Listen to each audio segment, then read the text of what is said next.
방금 읽은 말씀인 이 신명기 5장 6절부터 17절까지의 말씀을 본문으로 생명은 하나님의 것입니다 라는 제목으로 하나님 말씀을 함께 나누도록 하겠습니다.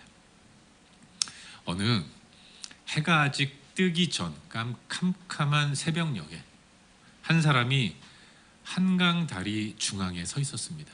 난간 앞에 서서 흐르는 한강물을 바라봐요. 보이지도 않는 그 한강물을 바라보면서 우두커니 서 있습니다. 대충 분위기가 어떤지 짐작하시죠? 소망이 사라졌다고 생각했어요. 살면 뭐하나, 죽자. 그런 생각으로 신발을 벗습니다. 그리고 한강 다리 난간에 한 다리를 올려놔요. 그리고 다른 한 다리를 난간 위로 넘기려고 무게중심을 옮기는데, 근데 그때 어떤 한 청년이 그 새벽에 조깅한다고 운동복 입고 귀에 이어폰 꽂고 열심히 달려가요. 그러다가 한강 다리를 넘으려고 하는 난간 넘으려고 이 사람을 툭 쳤어요. 이 사람이 깜짝 놀라가지고 중심을 잃으면서 한강에 빠질 뻔한 겁니다. 가까스로 난간을 본능적으로 붙들고 또 깜짝 놀란 이 사람, 조깅하던 사람도 도와줘가지고 다시 그 난간 밖으로 넘어와서 한숨을 푹 쉬면서 안도의 숨을 쉬면서 그가 한 한마디 뭐겠습니까? 죽을 뻔했네. 여러분, 그렇습니다. 우리에게는 생명이 있어요. 생명은 너무나도 소중한 겁니다. 하나님이 이 땅을 6일 동안 천지와 만물을 창조하셨습니다. 그리고 제일 마지막에 사람을 만드셨어요. 그리고 다른 피조물과는 다르게 우리 인간을 독특하게, 아주 독특하게 만드셨다는 거죠. 바로 하나님의 형상대로 인간을 창조하신 겁니다. 여러분 보세요. 지나가다가 강아지를 봅니다. 강아지를 보면 어쩜 그렇게 강아지처럼 생겼는지 몰라요. 동물의 왕국에 나오는 사자를 보면 이 사자는 늠름하고 진짜 사자처럼 생겼다는 생각을 하지 않을 수 없는 겁니다. 소를 보면 소처럼 생겼어요. 말을 보면 말처럼. 돼지를 보면 저처럼이 아니고 돼지는 돼지처럼 생긴 거죠. 왜 그렇습니까? 하나님이 그렇게 만드신 거죠. 돼지를 보면서 다른 동물을 떠올릴 수가 없는 것이고, 강아지를 보면 다른 어떤 짐승과 닮았다라는 생각을 할 수 없을 정도로 그냥 그렇게 생겼는데, 그 이유는 하나님이 그렇게 만드셨기 때문에 그런 거예요. 하지만 하나님은 우리 인간만큼은, 다른 동물은 다 그렇게 강아지처럼 돼지처럼 소처럼 만드신 하나님이 인간만큼은 인간처럼 만들지 않으셨다는 거죠. 어떻게 만드셨어요? 하나님의 형상대로 만드셨다는 것입니다.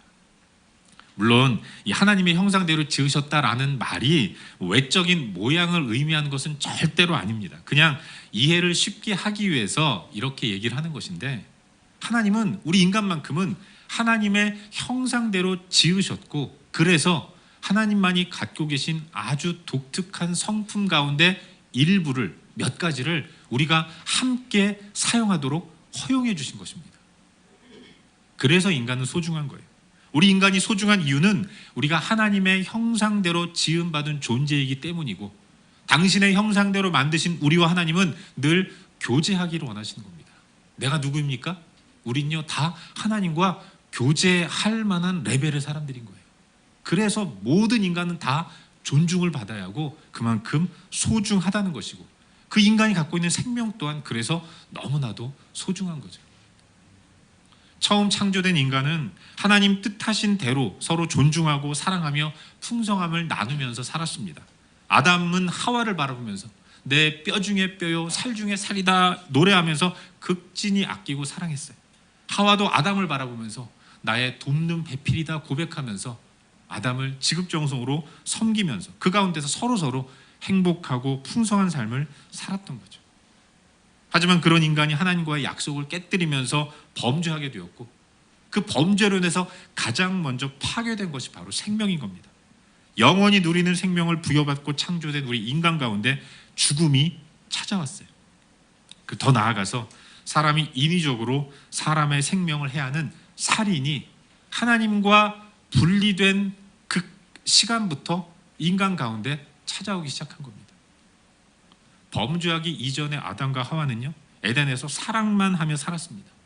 하지만 하나님과의 언약을 깨뜨리고 범죄한 이후의 인간에게는 미움이 들어왔어요. 아담과 하와가 범죄의 원인을 두고 서로 남탓을 합니다. 원인 제공자를 미워하기 시작해요. 아유, 저 하와만 아니었으면, 아유, 저 뱀만 아니었으면, 서로 미루면서 미워하는 겁니다. 이 미움이 자녀들에게 대물림되죠. 급기야 그 자녀대에는 형제가 형제를 시기하고 미워하는 가운데 생명을 빼앗는 살인까지 일어나게 된 거예요. 이후로 인간은 어떻게 됐습니까? 죄로 인해서 모든 인간 세상은 살인이 일상이 되는 일들이 벌어졌어요.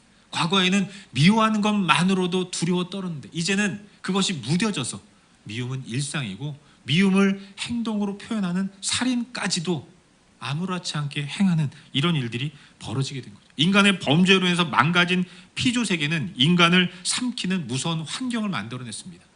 피조세계의 대표인 인간이 범죄함으로 인해서 모든 하나님의 피조물들이 다 파괴된 것이고 하나님이 창조하신 세계가 파괴됨으로 인해서 이 피조세계는 이제 인간을 삼키려는 나쁜 환경들을 만들어가는 겁니다. 그 환경에 대처하면서 매일매일 인간은 긴장 때문에 긴장하는 가운데 경직되게 살아가죠. 내가 경직된데 누구를 사랑해? 사랑할 여유가 없어진 거예요. 더 나아가서 내 안전 지키려면 저 사람의 안전 또한 내 것으로 만들어야 하고 저 사람이 없어야 내가 더 많이 먹을 수 있고 더 많이 가질 수 있다고 생각하면서 그 사람을 해하는 이런 일들까지 벌어지게 된 거예요. 그로 인해서 미움이 커져갔습니다. 그 미움이 작게는 다툼으로 심각하게는 생명을 해하는 살인으로까지 나타나게 된 거예요. 그렇게 하나님의 세계는 점점 더 망가지고 파괴되어 나아가기 시작한 거예요. 사랑하는 여러분, 하나님을 떠난 인간의 실상이 이어갔습니다. 서로 미워해요. 그 미움을 적극적으로 표현합니다. 그로 인해서 살인도 마다하지 않아요. 인간은 하나님의 형상대로 지음받은 존재인데 그 인간을 내 마음대로 상하게 하고 생명을 끊어놓는 살인을 저지른다는 것은 하나님의 형상을 내 마음대로 해하고 세우는 그야말로 함부로 대하는 하나님과 상관없는 사고의 표현인 거죠. 나를 위해 남의 생명까지 해할 수 있다는 이건 내가 하나님이다 라는 그런 생각 때문에 벌어지는 일인 거예요. 그런 세상에서 살아가는 사람들이 바로 우리들인 것입니다. 그런데 여러분, 그런 세상의 한복판에서 소망 없이 미워하고 미움 받으면서 그 가운데서 나에게 올 공격을 대비하고 나 또한 받아칠 준비를 하면서 늘 긴장한 가운데 살아가던 한 민족에게 모든 인간 가운데 그 한 민족을 하나님이 택하셨고 그 민족을 당신 백성으로 삼아주셨어요. 그리고 명령하십니다.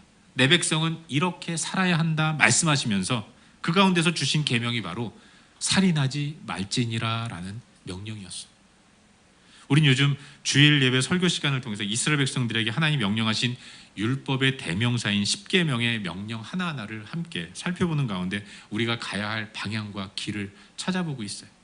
오늘은 제 6계명인 살인하지 말지니라라는 명령을 살펴보려고 합니다. 여러분 10계명 강해를 시작할 때부터 제가 말씀드렸지만 10계명은 10개의 명령 이게 아니라는 것입니다. 계명이 11개면 11계명 뭐 계명이 20개면 20계명 이게 아니라 10이라는 것은 숫자 10을 의미하는 게 아니라 전부를 의미하는 거예요. 그렇기 때문에 10계명은 계명마다 뭐 중요도에서 차등이 있어서 제1계명은 제일 중요하고 나머지 끝에 나오는 9계명, 10계명은 비교적 덜 중요하지 않고 그런 게 아닌 것입니다. 앞에 나오는 계명은 반드시 지켜야 하고 뒤에 나오는 계명은 조금 안 지켜도 그냥 그렇게 큰 문제가 되지 않고 그런 개념이 결코 아니라는 거죠. 모든 계명은 다 중요도, 위상 이것이 똑같다는 것을 의미하는 거예요. 여러분 하나님은 10계명을 자기 백성에게 말씀하셨습니다. 명령하셨어요. 그 가운데 하나님은 꿈을 갖고 계신 거예요. 내 백성 어떤 모습으로 살아갈 것인가 자기 백성에 대한 아름다운 꿈과 비전과 계획을 갖고 있었던 겁니다. 그리고 그걸 10계명의 제 6계명에 담으신 거예요. 하나님 6계명을 통해서 자기 백성에게 이루고 만들고 싶으신 아름다운 이상적인 모습은 뭔가? 그건 거룩이라는 겁니다. 이 땅의 수많은 민족들 가운데서 택하여 세우신 이스라엘 백성들에게 살인하지 말라라는 명령을 준엄한 분위기 가운데 선포하시면서 하나님이 기대하신 것은 내 백성만큼은 다른 민족들과는 좀 다른 삶을 살아야 하지 않겠나, 거룩한 삶을 살아가기를 바라는 마음으로 6계명을 또한 말씀해 주고 계신 겁니다. 세상은 어떻습니까? 앞서도 말씀드렸지만 세상은 내가 주인이에요. 나 중심입니다. 모든 사람들이 다 나의 행복, 나의 쾌락, 나의 만족, 여기에만 집중하는 거죠. 그걸 방해하는 사람들은 다 적입니다. 적은 미워하는 거죠. 미움이라는 감정은 필연적으로 구체적인 행위로 나타나게 되는 거예요. 말이 거칠어집니다. 톤이 높아져요. 거기서 발전하면 상대의 몸에 상처를 줘요. 거기서 더 나아가면 이제는 그의 생명도 없애버릴 수 있다는 지경에까지 이르는 거죠. 실제로 그렇게 그런 일들이 일어난 일들이 얼마나 많은지 몰라요. 내가 남을 향해 그럴 수 있는 것처럼 남도 나를 향해 그럴 수 있는 겁니다. 남이 나에게 지 기분 나쁘다고 칼 들고 덤비면 그러면 어떻게 되겠습니까? 그런 일이 일어날 수 있다고 생각하기 때문에 늘 사람은 다 긴장 상태를 유지할 수밖에 없어요. 긴장한 가운데서 무슨 평안이 있습니까? 매일매일 피곤한 거죠. 안식이 없습니다. 두려움에 휩싸이면 계속해서 매일매일 이렇게 힘들게 긴장 가운데서 하루하루 살아야 한다면 어느 순간 지쳐요. 그러는 가운데 야, 이러고 어떻게 평생 사나?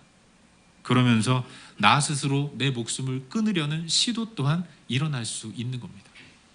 남만 나의 적이 아니라 나 또한 나에게 적으로 돌변해서 내가 스스로 나를 해야 하는 일들도 일어나게 되는 거죠.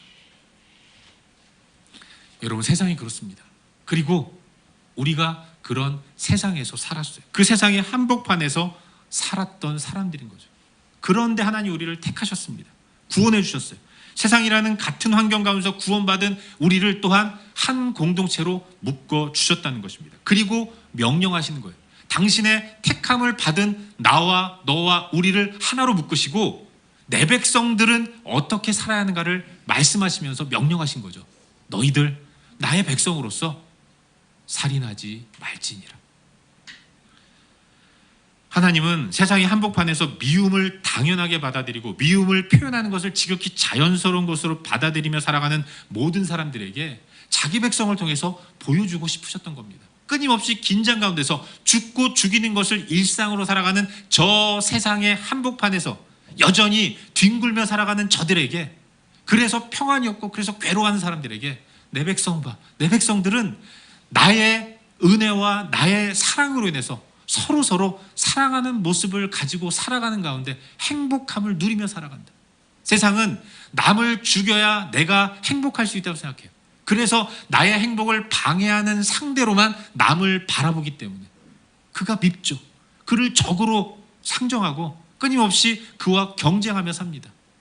하지만 하나님 백성은 은혜로 구원받은 자들로서 하나님의 은혜를 누리면서 서로 사랑하고 행복하게 화목하게 살아가는 모습을 보이는 거죠. 그걸 통해서 하나님이 말씀하시는 겁니다. 세상 가운데 도대체 무엇이 풍성한 삶인가? 도대체 어떤 것이 행복한 삶인가? What is 풍성함? What is 행복? 죄송합니다. 이것밖에 안 돼요. 그래서 10계명을 주시면서 6계명으로 살인하지 말지니라 명령을 하신 거예요. 사랑하는 여러분, 10계명을 묵상하면서 우리가 붙들어야 할 것은 명령 하나하나가 아닙니다.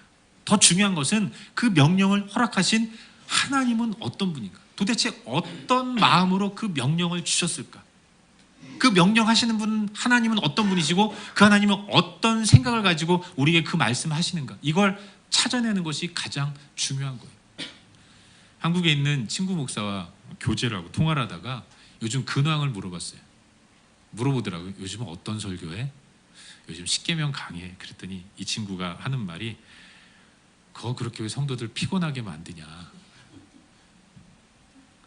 살기 바쁜 사람들한테 피곤하게 하면 안 된다고. 누가 설교 듣냐고 얘기를 하더라고요. 여러분, 저 여러분들에게 피곤하게 만들 생각 전혀 없습니다. 이 10계명을 통해서 계명 하나하나를 못 지키는다 이게 아니라 하나님이 어떤 마음으로 이 말씀을 주셨을까? 그 하나님은 어떤 분일까? 그 하나님을 나는 어떻게 바라보아야 하는가? 그걸 찾기를 바라는데 하나님의 6계명, 살인하지 말지니라는 규명, 그 규범적인 명령을 허락하시면서 기대하는 게 있었던 겁니다. 그건 내 백성, 내 식구들, 딴 거 말고 그냥 서로 사랑하는 삶을 살아가기를 바라시는 거예요.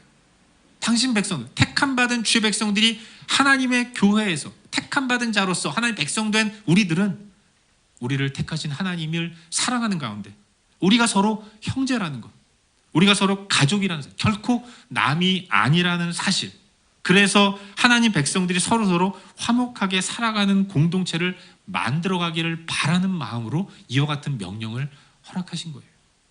여러분, 이미 파괴된 우리의 본성은 죄성을 가지고 있습니다. 택함받아 가나안으로 나온 이스라엘, 아브라함의 후손인 이스라엘 백성들은 여러분, 택함을 받았다고 해서 그 즉시, 택함받은 그 즉시 성자가 되는 게 아니에요. 세인트가 되는 게 아닙니다. 여전히 우리에게는 죄성이 있는 겁니다. 모든 구원받은 저와 여러분 모두는 다 죄성이 있어요. 우리 죄성으로 인해서 우리 마음 가운데는 미움이 있습니다. 분노가 있어요. 다 때려 부수고 싶은 마음이 있습니다. 그게 천국 가는 그날까지 남아있는 거죠. 우리의 죄성은 예수 믿는다고 한순간에 없어지는 것이 아니라 죽음이라는 개인적인 종말, 그리고 예수님 다시 오시는 재림의 때 이루어질 우주적인 종말이 이루어지기 전까지는 이렇게 죄성을 가지고 살아가는 겁니다. 죽음 이후에, 종말이 이루어진 이후에야 여기로부터 자유로워질 수 있는 거예요. 마음속 미움, 그 미움은 다른 사람에게 해를 가하는 행동을 만들어내게 되는 거예요. 그래서 하나님은 일부러 우리에게 제도와 장치를 마련하셔서 그 마음속 분노와 미움을 표현하지 않도록 제도적인 장치를 만드신 겁니다. 여러분, 우리가 요즘 새벽에 묵상하는 신명기 말씀 보시면 하나님이 이스라엘 백성들을 가나안으로 들어가게 하시면서 너희들 가나안 땅에 들어가면 제일 먼저 도피성 만들어라 말씀하시지 않습니까?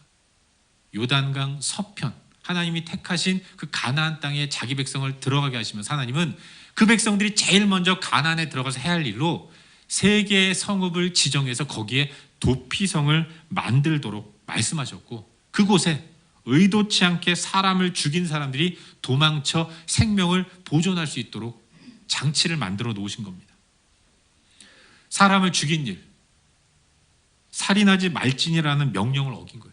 추상과도 같은 하나님 명령을 어긴 것이기 때문에 거기에는 반드시 처벌이 따릅니다. 처벌 받아야 돼요. 그런데 하나님은 의도하지 않게 살인한 사람, 전혀 고의성이 없는 가운데 사고로 사람을 죽인 자들은 도피성으로 피하라고 말씀하십니다. 왜 그렇겠습니까? 왜 그런 명령을 내리셨을까요? 여러분, 사람이 살해되면 그 사람의 가까운 가족이나 지인의 마음 가운데 내 사랑하는 사람의 생명을 앗아간 그가 의도한 살인이든 의도하지 않은 살인이든 그 사람에 대한 미움이 생깁니다. 분노가 일어나게 되는 거예요. 의도하지 않은 살인, 그건 다른 사람들에게만 해당되는 거고 나에게는 실제로 내 사랑하는 사람이 죽었기 때문에 미움과 분노가 일어날 수밖에 없는 거예요. 그래서 보복하겠죠. 보복살인, 히브리어로 라사라고 발음한 단어인데 하나님은 그걸 못하게 하시는 겁니다. 보복살인 못하게 하는 거예요.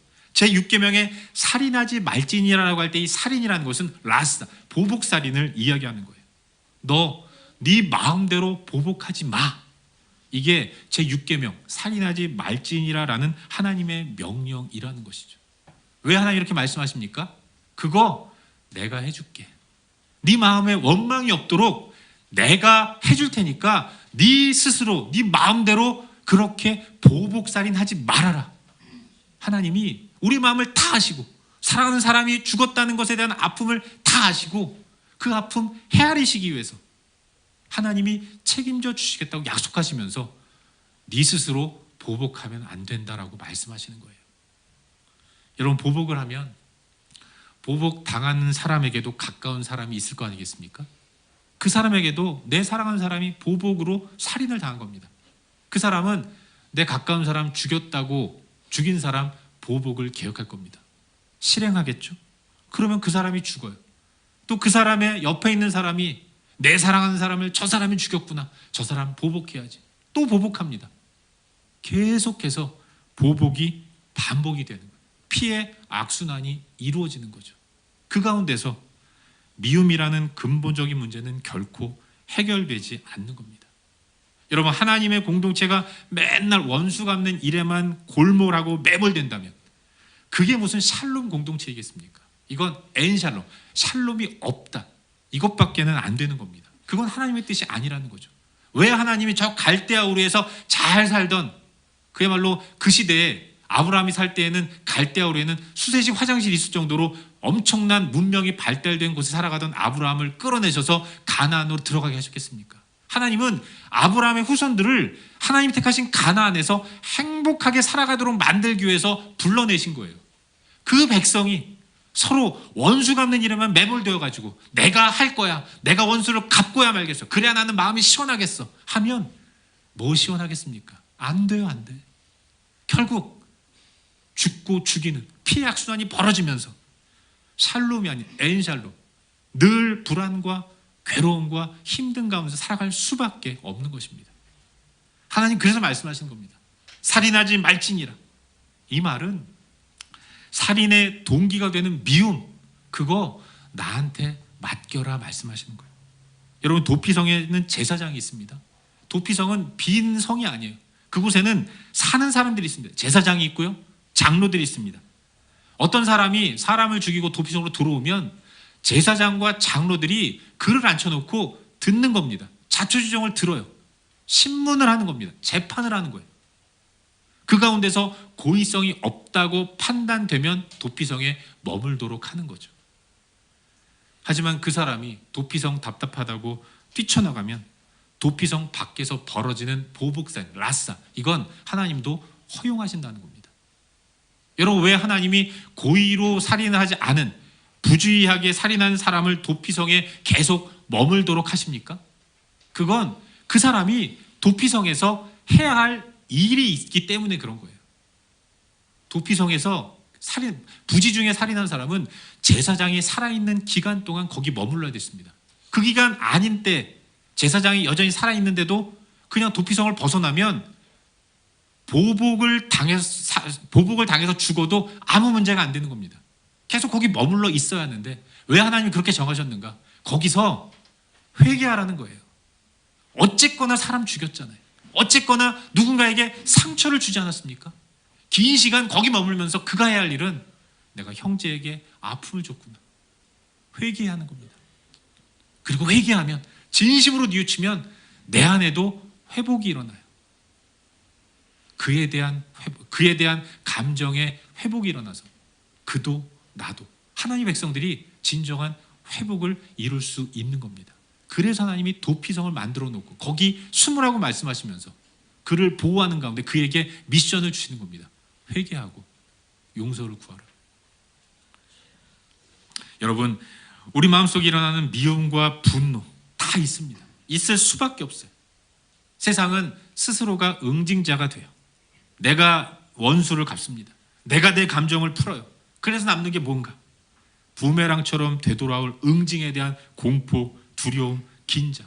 그것 때문에 늘 초조하게 살아갈 수밖에 없는 거죠.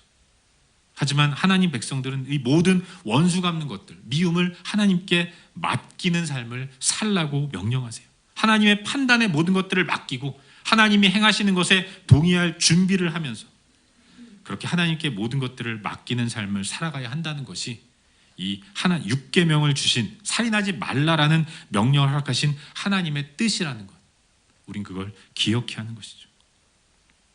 바라기는 나를 향하신 하나님의 마음을 기억할 수 있기를 바랍니다. 우리를 향한 하나님의 계획과 또 하나님의 비전을 헤아릴 수 있기를 바라요. 여러분, 우리가 분명히 알아야 할 것은 하나님은 단지 자기 백성의 구원만을 위해서 우리를 건져내신 것이 아닙니다.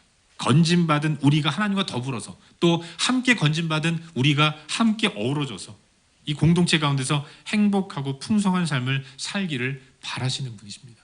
양으로 생명을 얻는 것뿐만 아니라 그 생명을 매일매일 풍성하게 누리도록 만들기 위해서 우리를 구원하셨다는 거예요.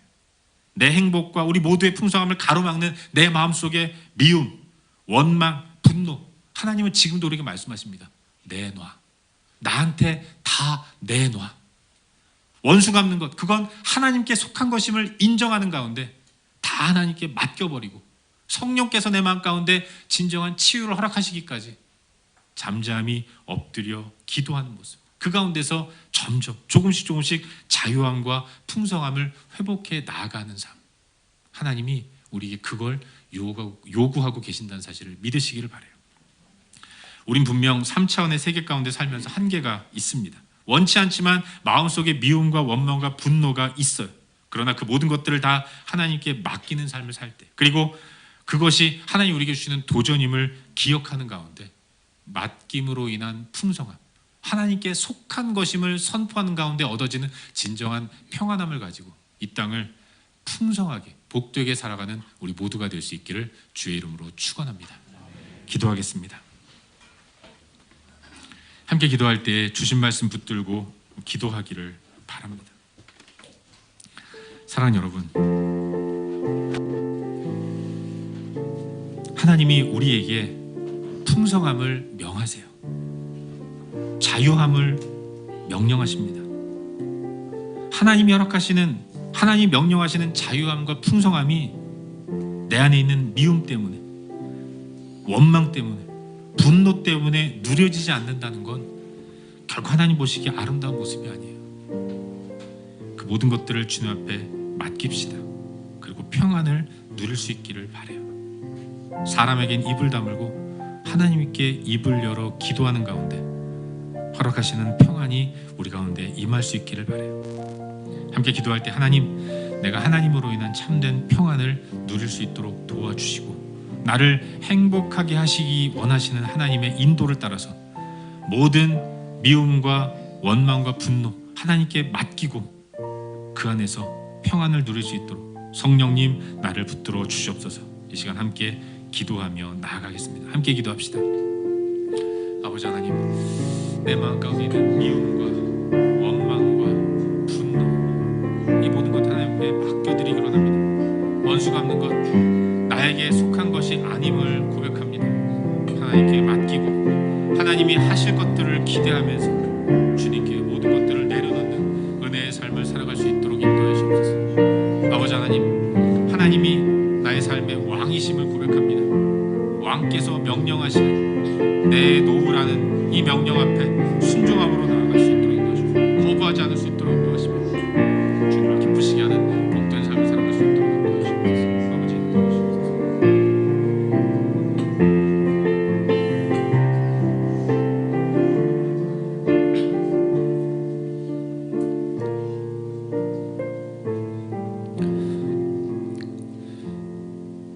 참 좋으신 아버지 하나님, 우리 마음 가운데 있는 내가 어찌 할 수 없는, 억어가 안 되는 감정적인 어려움과 힘든 것들이 있을지라도 내가 갚는 것이 아니라 하나님께 맡김으로 인해서 하나님이 허락하신 공동체와 하나님께서 나를 있게 하신 내 주변에서 사랑을 나누는 복된 삶을 살 수 있도록 인도하여 주시옵소서.